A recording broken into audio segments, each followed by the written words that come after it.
about pyramids in America. Where is this located? Do you know? Is that a pyramid? What is that, huh? Is that a pyramid in America? How about this? What's that? Where's that located? Do you know? That's in America. Seen that pyramid before? All these. Where is this located? This is in Louisiana. At a park in Louisiana. What does it say? Truncated pyramidal mound. Is that the one that's up in like by Lake Providence? This one is by Marksville. Oh. This one is in the Yucatan Peninsula. This is in Florida. Now, this is supposed to be the oldest pyramid in the world. The first stone pyramid. This is the first building in the world, okay? Built by Imhotep, okay?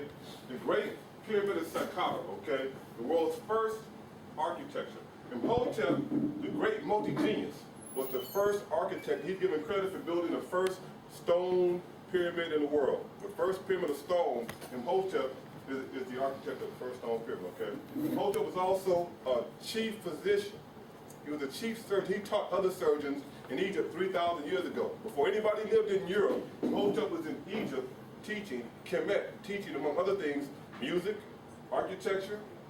He did poetry. He was the grand vizier, which means he was like the prime minister, the vice president to the pharaoh. And he was the architect of the first stone building, okay? But is this a pyramid? Mm-hmm. Is that a pyramid, everybody? Mm-hmm. Okay, well, where did the word pyramid come from? It's a Greek word. You know what the Greeks are?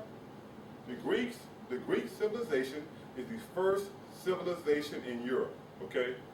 Around 832 BC, and the years before the birth of Christ, you had the Greek civilization. That was supposed to be the oldest, first civilization in Europe. You know that because when you go to school, at some point they're going to make you read a book called the Iliad and the Odyssey, written by a man named Homer. You heard of Iliad and Odyssey before?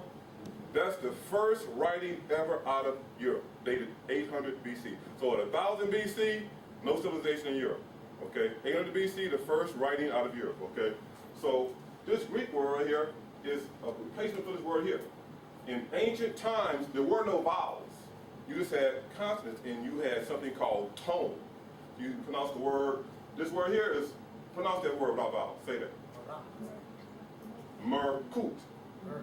This is called a Merkut. The indigenous Kemetic name for this building is Merkut. Come from the, look at this. Know what come out of this word? The word market comes out of here. See that? Yeah. The marketplace. The Merkut. All right. So when you see this pyramid, this thing they call a pyramid, what's the pyramid? See here? I went here. I had to go. I'm a pyramid hunter, y'all. So I went here. I was standing. Let me see. I'm standing right at the corner, right here. Because underneath this here, you can go underground, and there are classrooms all over here underground, all over here underground. There are classrooms you can go in, right? You got the walls about the hallway about this tall. You got to get down real low, walk through a little passageway. You're gonna come up in another room, right? So I went here. I went to the Great Pyramid. See, this is my dog hanging out in between the pyramids. In Egypt, there are several pyramids up and down the Nile River. This is one of the Great Pyramids. Up near Cairo, there's a place called Giza. Giza, where you have the three Great Pyramids. Three huge, the biggest pyramids everybody knows about, right next to the Sphinx. The first one is called Khufu. The second one is called Khafra. The third one is called Menkaure. This is Khafra. I went from the first pyramid, we're walking to the second pyramid, so I had to stop and take a picture. Okay, beautiful picture, right? So we were walking to the second pyramid and had this big hole in it, okay? So of course I'm curious, so I had to go and find out what that hole was all about. So I climbed on top of that pyramid, had to go measure them stones. See how big those stones are? I'm 6'6". Massive stones, okay? These are not built with any straw bricks by any slaves, okay? These pyramids were built by scientists who could calculate all kinds of angles, energy, and force. Because a pyramid is not just a building, okay? See this word pyramid? What's that mean? What's pyro? That's fire, huh? Mm-hmm. What's mid? The middle. The middle. Fire in the middle. Is fire in the middle of this? Why they call it a pyramid? It's fire in there, y'all? Fire in the middle. That's what pyramid means? That's not what it says. Though it says a building, a big triangle building, huh? Okay, let's get on. We're going to figure this out now, right? Why is this called a pyramid? Why is a Merkut called a pyramid? If this is a building, Where's that concept of pyramid come from? What's he talking about? Heat, energy, right?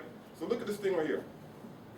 In true life, a pyramid doesn't just sit on the ground like that, okay? In true life, any pyramid is actually something called a tetrahedron. Let me think of it. It's as above, so below, okay? So whatever you see above the ground, there's equal energy under the ground, right? And any dynamo is spinning, it's going to create an energy field, right? So we're talking about fire in the middle. This building generates biocosmic energy, okay? The shape of this building, let's get in there again, okay? All right, there we go. This is a machine. This creates heat. It's a pyramid. It makes fire in the middle, okay? Let's see. Here's a book called The Pyramid and Its Relationship to Biocosmic Energy. This is from 1972. This man also wrote a book called Pyramid Power, okay? This is such a powerful concept. If you go around, you leave here, look at all the rules for the rest of your life. You're going to see pyramids everywhere. When you go around, you're going to see pyramid structures everywhere, right? Because there's energy in pyramids. There's fire in the middle, okay? So this cosmic, what's that mean? Biocosmic. Bio means life. Cosmic means universal. You got universal life energy generated by pyramids, okay? Another book, Shape Power, Mr. Dan Davidson. Very good friend of mine. I love this guy. We spent 35 years just studying shapes and trying to find shapes that generate energy, okay? So you have shape power. Talking about what? Fire in the middle. What's the fire in the middle? Check it out, ladies and gentlemen. I am a pyramid. I got fire in the middle of me, okay? A pregnant woman is a pyramid, right? Fire in the middle. Something they're cooking, right? So when you talk about a heap of dirt, like I make compost heaps with leaves and all that. If I let it heat there long enough, it's going to heat up in the middle. If you just rake your yard up, put a big lump of grass in your yard, and you come back a few days later and kick it, smoke will rise out of it, won't it? It'll be hot because it's generating fire in the middle, okay?